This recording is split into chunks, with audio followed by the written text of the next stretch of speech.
Son bandana est couleur locale et elle se fond dans le paysage.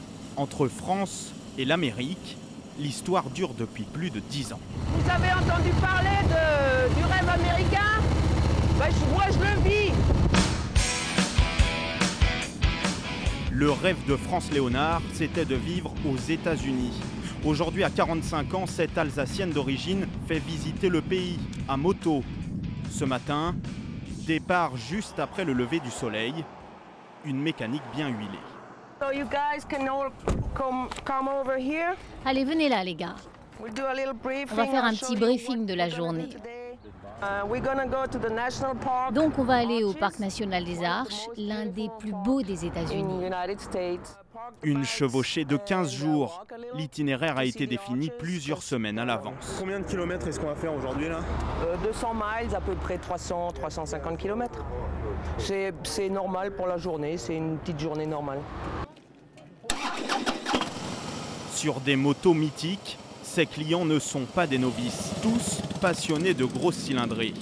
Aujourd'hui, ils sont 8, uniquement des Américains, derrière celle qu'ils appellent la Frenchie. Première halte, ce parc national, un décor de western. Ces arches rocheuses ont été sculptées par la nature il y a plusieurs millions d'années. Je ne sais pas si vous réussissez à la distinguer, mais là, on peut voir une tête d'aigle. Pour eux, ce parc, c'est une première. Coût de la conquête de l'Ouest, 6 000 $, 4 500 €, hébergement et location des motos compris. Et aujourd'hui, certains des motards sont des vétérans de l'armée américaine.